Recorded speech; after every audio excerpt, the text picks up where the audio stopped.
Hi, welcome to the Sage's Cabin podcast. I'm your host, Rox Madeira.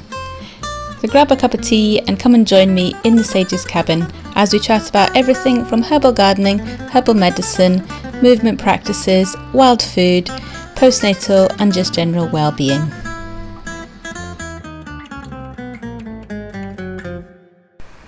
So today I'm talking to Marian from Highland Boundary. They are a company based in Scotland and they distill and make botanicals using the botanical spirits using the wild ingredients around about them. Marian's going to be at the festival selling her award-winning spirits and also making cocktails, and she's also going to be doing a talk on the medicinal origin of botanical spirits, starting from medieval Europe, talking about origins of medicine and the links between distilled spirits and historic events that have shaped Scotland. I hope you enjoy the podcast.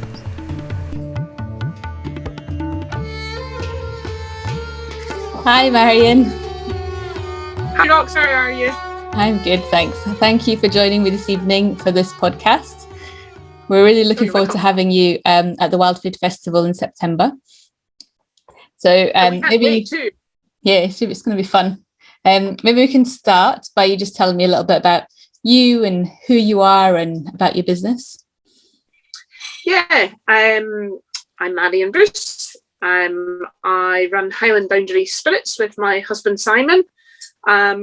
We live on a small farm just outside of Alyth, and our names comes from the fact that our farm sits right on the Highland Boundary fault line, which is the geological division between the Highlands and the Lowlands. So we kind of sit up high up Strathmore, but it kind of defines where we are, and you know that's kind of what our spirits are about as well. It's about producing really unique flavours from the wild plants that are around us on the farm and on the neighbouring woodlands. So yeah, it's kind of all about place.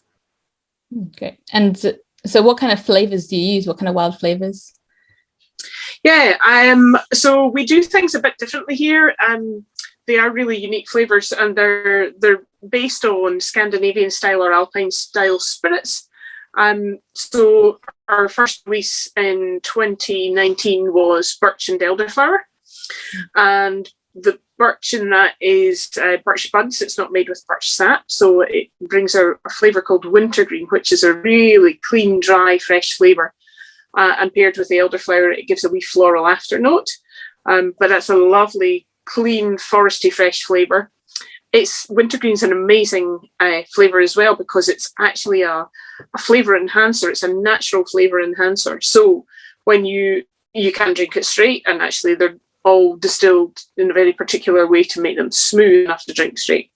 But it makes amazing cocktails, and I'm actually drinking here, which is it's our signature cocktail because it just works so well. It's a Scottish mojito, and Simon named it the Machito, which is cheesy, I know, but it's just like, okay, well, it makes people laugh. But with the spirit instead of rum at the base of it, it is just the most spectacularly refreshing cocktail. So, yeah. So what's in that cocktail? What's in it? What's in it? Yeah. Yeah. So it has our birch and elderflower spirit. It has lime juice. So it's a fairly standard mojito recipe, other than we use elderflower cordial instead of plain sugar syrup. And yeah, it's just soda and birch that really makes all the other ingredients. So you get the lime and the mint coming through really strong because of the flavour enhancing qualities of the birch that's in the spirit. So it's really refreshing drink. Sounds really nice. I can make one for you at the festival. Yeah. Sounds lovely. And how do you sort of come up with the flavours? So what we do was kind of inspired by the fact that we have all these. Well, we rewilded our farm. We bought the farm in 2008, and right from the very beginning, we planted native species of trees and understory plants. And then we realised when a friend of ours moved to Denmark that actually these spirits that that are made all over the rest of Europe, botanical spirits, that they use the same plants that we had all around us. And so we'd kind of created this library of flavours literally on our farm. So we started experimenting with them. And actually the birch, because we have lots of young birch trees, there's lots of young trees that were planted around us as well, which we have a license to pick from. It was one of the first things that we wanted to try and use. And it took a lot of developing to get it absolutely right. It's distilled in a very particular way, which is different to the way that other spirits are distilled. But, we did the work to kind of bring the right flavour from it.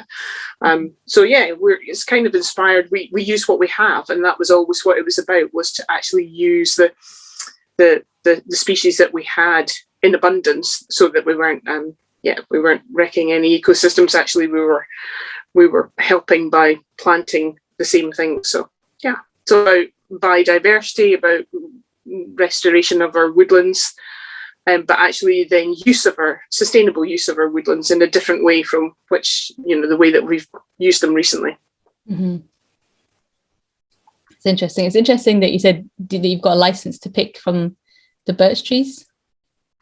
Yeah, I didn't realise you did. Well, it's a bit different. So because we pick commercially. A lot of the birch trees are not on our farm; they're on woodland that's adjacent to the farm. But it's not our land, so we have to pick under license. So it's not like we're taking a small little bit for our own personal use. Yeah. Actually, we're picking commercially, but it's all done sustainably, because we only take a small amount from each tree, and the landowner insisted that that was all regulated.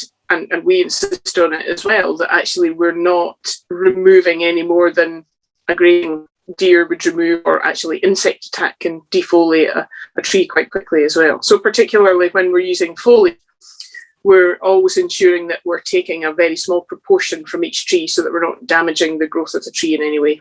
Yeah, that's important, isn't it? And when we went to Finland, that's what I noticed a lot, actually, that all the woods were just covered in lots of birch trees. There was so many, which was nice. Yeah, it's good to be using. Unfortunately, a lot of the new forests of birch in Scotland, they're not mature enough to tap. So the trees that we have are very young, and trees have to be really mature, more than 30 years old, in order to tap them. Otherwise you risk damaging them, because you're actually taking a huge amount of the nutrients from that tree through the sap. So when it's rising, and it can damage the growth of the new spring growth. Yeah. And so are you using the twigs as well as the leaves? There's some small twigs that go in there, but it's mostly just the leaves. Okay. And what other flavours do you have? So our second, so this first spirit, which we launched in 2019, it won a gold medal at the San Francisco World Spirits Competition, which is the largest spirits competition in the world. And we were just like going, oh my goodness me, that's amazing. So we were really, really pleased with that when that came through. And then we launched our second spirit, which is Larch and Honeysuckle, in 2020, and it was ready to go. And then we were in lockdown, and we thought, do we launch this? What do we do? I have no idea. We thought, okay, well, so we launched it in the May of 2020, in the middle of lockdown, or just coming out of lockdown. And we thought, well, we just have to get it out there. So, but it was already entered into the competition. Right. And it won a double gold medal, which is the highest award.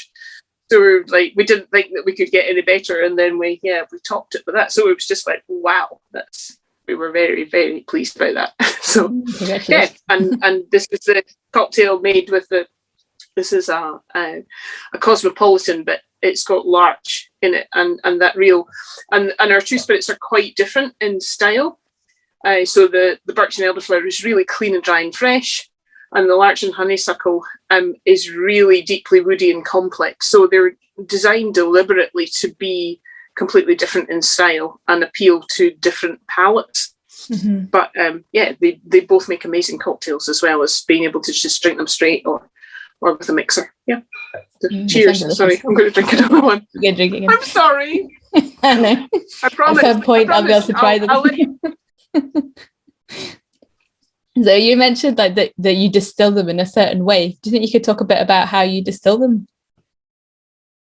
I can't give you away exact trade secrets as to what the differences are.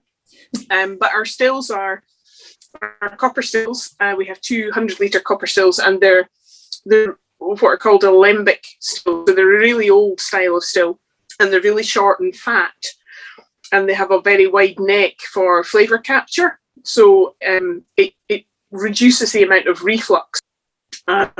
Whiskey stills or gin stills or even vodkas, they can be very tall, and the amount of reflux that you have actually strips out flavour. So a vodka still can be like meters high. But we do the opposite. So actually we're trying to get as much flavour from the plants into the spirit as possible. And to do that, you need as little reflux as possible to pull the flavour through. So that's the difference. The shape of our stills is different, but also the techniques that we use to and the way the stills are run, which I can't learn trade secrets. No. But it is quite different from the way that other spirits are distilled. It's interesting. So you're going to be at the festival in September, and you're doing a talk about the medicinal origins of botanical spirits. Do you think you could give us like a little, just kind of what you're going to be talking about, and maybe like a little kind of sneak peek into some of the stuff you're going to mention? Yeah, I'm gonna try and give you a quick romp through history. Sort of really starting, I suppose, in medieval Europe, and really talk about what the origin of botanical spirits, which does include gin. So gin is also a botanical spirit, it's just that we have a particular name for it in the UK. Kind of what the origin of those were, and why it's called the horrendous history of botanical spirits was that actually these kind of spirits and the use of these plants were originally based as medicine. So that technology came with the monks that were using distilling techniques in the monasteries, and their use of them because we didn't have any other kind of medicine. And although we use them now just as these as flavour components, they do still have medicinal qualities. Now, I'm not allowed to talk about any of those because we were just not allowed to. But that's the origin of it. So we're going to talk a little bit about kind of how those developed through history and through the gin boom, and actually part of that is about what happened in Scotland. Because hundreds of years ago, we did use these plants in spirits and as medicines. And it's a little bit about why we lost that culture. So what we do at Highland Boundary is actually make amazing spirits. That's absolutely what we want to do. But it's also tied up with rediscovering the culture around our own native plants that we've lost over hundreds of years. So yeah, it's a bit about what the history around that is and why, particularly in Scotland, we really don't have that same history that they have in continental Europe. I want to tell you the whole of the talk. You need to come along when we're there. But yes, it's sort of tracing the history of these and kind of lost culture that we're trying to rediscover. And that's kind of what I'll talk about. Okay. So yeah. So you have to come to the Wild Food Festival to find out this information. So do you want to just tell me how people can buy and where people can buy your spirits from, and how they can connect with you and everything that you're doing? Yeah, sure. So at the Wild Food Festival, we'll be selling bottles, and we also have our wild cocktail bar. So we'll be mixing cocktails at the festival, which is great fun, but also it's lovely to see people react to the flavour. So as well as our spirits, we also make lots of decoctions and syrups and tinctures to bring along to mix specifically for the cocktail. So every time we do the cocktail bar, it's slightly different. So what you'll get on for the festival will be a little bit different. And if you want to go on our website and have a bit more look at what we do, it's highlandboundary.com. And we're on Facebook, Highland Boundary Spirits, and Instagram and Twitter at Highland Boundary, without the vowels in the boundary because it was too long. But have a look. There's lots of information online about what we do. Check us out. That sounds great. Thank you very much. So thanks for taking the time to talk to me. Oh, you're welcome. It's going to be an interesting talk. I owe you some cocktails. Yes. After November, once the baby's out. Oh no!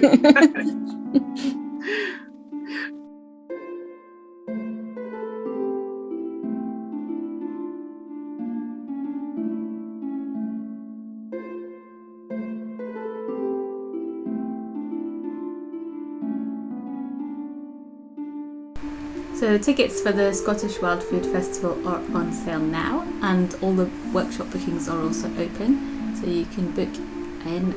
Marian's talk is going to be a free talk, so you can turn up on the day and check out what she's doing and have a taste of the botanicals. And if you enjoyed the podcast, like, share and subscribe. And the festival is happening at Tirnanog near Loch Lomond, September the 18th to the 19th. So it's the Scottish Wild Food Festival.co.uk.